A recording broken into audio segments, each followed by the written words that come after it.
Je déclare au nom de Jésus-Christ que le bonheur et la grâce m'accompagneront tous les jours de ma vie et j'habiterai dans la maison de l'Éternel jusqu'à la fin de mes jours. Amen. Bonjour les amis.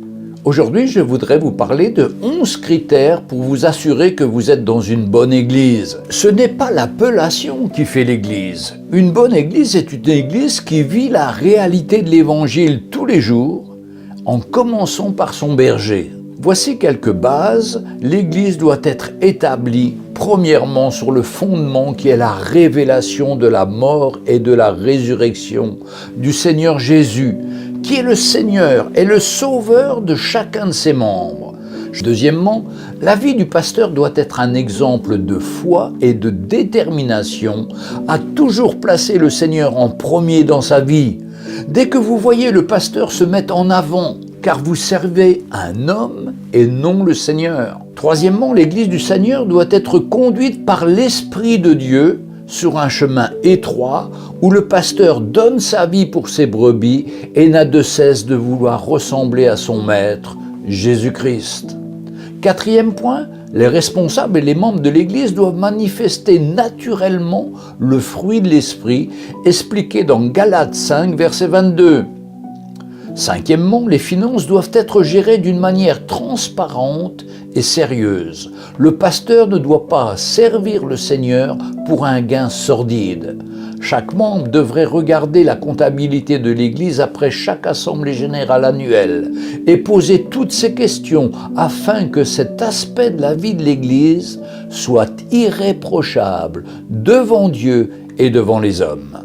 Sixièmement, l'Église ne doit pas être la propriété du pasteur ou de sa famille, mais elle appartient à Dieu. Quand vous voyez une Église dirigée par la famille du pasteur, vous êtes dans un piège. Septièmement, vous devez être libre d'entrer et de quitter l'Église quand vous le voulez. En effet, trop d'églises s'attachent les membres par des techniques charnelles de type mentor ou leur confient des tâches imaginaires pour garder les membres captifs.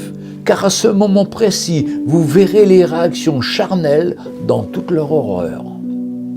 Huitièmement, le pasteur ne doit pas exercer de pression financière ou psychologique sur les membres. Tout doit se faire volontairement et de tout cœur. Neuvièmement, on sert le Seigneur et non une dénomination. Attention à ces pièges qui vous disent « vous êtes sauvés par la mission pour servir la mission ». Non, on est sauvés par le Seigneur pour servir le Seigneur en premier et ensuite la mission.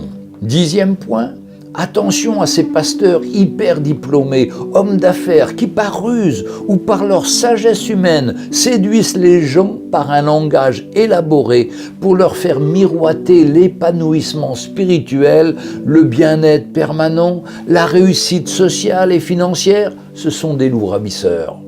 Onzièmement, attention aux sectes et à ces prédicateurs qui se disent être Jésus réincarné. Je ne fais que rappeler ce qu'a dit Jésus dans l'évangile de Matthieu, chapitre 24, verset 5, « Car beaucoup viendront en prenant mon nom. Ils diront, c'est moi qui suis le Messie, et ils égareront bien des gens. » Il y en a des centaines. Ce que vous devez chercher, c'est une église qui s'efforce de suivre la parole de Dieu le plus fidèlement possible, en faisant attention aux excès, à ne pas suivre à la lettre, mais en recherchant l'esprit de ce qui est écrit. Par exemple, certains ne viendront pas dans notre église car la Sainte Seine se fait avec du jus de raisin et non avec du vin. Il y a une raison simple à cela. Nous avons dans nos églises d'anciens alcooliques délivrés par le Seigneur que nous voulons protéger car aujourd'hui, ils ne supportent plus l'odeur de l'alcool et du vin. Franchement, ce n'est pas le vin ou le jus de raisin qui nous rapproche du Seigneur, mais c'est une prière sincère venant du cœur. D'ailleurs, toute chose extérieure à notre vie, comme l'habillement, la coiffure, le voile et bien sûr, sans exagération ni excès, sont des signes extérieurs à notre foi et n'ont pas de valeur spirituelle. En effet, ce sont des éléments extérieurs à l'être humain qui se rattachent à la loi, alors que la vie de l'esprit est un élément intérieur au cœur de l'homme. Rappelons-nous toujours que nous sommes dans le temps de la grâce et non plus sous la loi judaïque. et que c'est notre cœur qui compte dans la relation avec Dieu. Oui, tout ce qui est extérieur à nous-mêmes ne nous rapproche pas de Dieu et n'a aucun pouvoir. L'Église se doit de nourrir ses membres avec une bonne nourriture spirituelle et non pas en suivant les mouvements à la mode. Si le peuple est bien nourri, on va voir une croissance dans leur vie spirituelle et l'Église va aussi progresser spirituellement. Attention, ne confondons pas croissance en nombre et croissance spirituelle.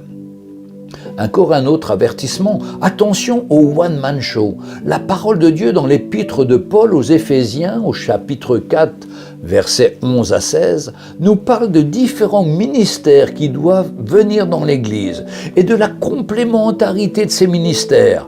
Une seule personne, excepté Jésus, ne peut occuper tous les ministères. Nous devons travailler en équipe. Écoutons ce que nous dit ce texte. Et il a donné les uns comme apôtres, les autres comme prophètes, les autres comme évangélistes, les autres comme pasteurs et docteurs pour le perfectionnement des saints en vue de l'œuvre du ministère et de l'édification du corps de Christ, jusqu'à ce que nous soyons tous parvenus à l'unité de la foi et de la connaissance du Fils de Dieu, à l'état d'homme fait, à la mesure de la stature parfaite de Christ, afin que nous ne soyons plus des enfants flottants et emportés à tout vent de doctrine, par la tromperie des hommes, par leur ruse, dans les moyens de séduction, mais que, professant la vérité dans la charité, nous croissions à tous égards en celui qui est le chef, Christ. C'est de lui, et grâce à tous les liens de son assistance, que tout le corps bien coordonné et formant un solide assemblage tire son accroissement selon la force qui convient à chacune de ses parties, et il s'édifie lui-même dans la charité. Attention encore de ne pas donner de grandes responsabilités aux jeunes convertis, car ils doivent d'abord être éprouvés pour voir s'ils réussissent leurs tests, car à celui qui est fidèle dans les petites choses, on pourra confier de plus grandes. Attention à l'orgueil qui précède la chute.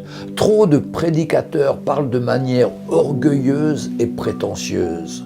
Leur fin est proche. Refusez toutes les églises où l'on refuse au nom de l'amour de dénoncer le péché. Par exemple, les couples en concubinage ou adultère, le mensonge, la pornographie, l'ivrognerie, etc. Ne recherchez pas les titres, soit de diacres, d'anciens, de pasteurs, d'apôtres, d'évangélistes. Vous risquez de le regretter. Le titre n'est pas important, c'est le cœur qui compte. C'est pourquoi il faut avant tout tester et approuver chacun, car c'est terrible d'avoir des serviteurs possédant des titres et de les voir loin du plan de Dieu. Une bonne Église enseigne les principes fondamentaux aux nouveaux convertis et à tous les membres, comme 1 Timothée 4, verset 6 et versets 13 à 16. Une bonne Église laisse à ses membres la liberté d'exercer leurs dons et leurs talents spirituels pour l'édification de l'Église, mais ceux-ci doivent toujours accepter d'être redressés et prêts à être corrigés par l'autorité de l'Église. Une bonne Église encourage ses membres, à mesure que la vie de Dieu les transforme, à s'engager progressivement dans l'œuvre du ministère. Elle les encourage aussi à répondre à l'appel personnel que Dieu leur adresse. Romains 8, versets 28 à 30, 1 Timothée 1, 9, Éphésiens, chapitre 2, verset 10 et chapitre 4, verset 12. Si vous avez trouvé une église qui cherche activement à atteindre ses objectifs, vous n'êtes pas loin d'avoir trouvé une bonne église. Pour autant, la liste n'est pas close, elle ne se doit d'être complétée. Prenez ensuite rendez-vous avec le pasteur, posez-lui les questions que vous avez à cœur. Et si vous ressentez que cette église vous aide à croître davantage au Seigneur Jésus en marchant par la foi, et que vous trouvez une vie dans un esprit d'amour et de compassion, vous trouverez rapidement votre place. Le Seigneur lui-même vous y aidera par son Saint-Esprit. Que le Seigneur vous bénisse et à bientôt.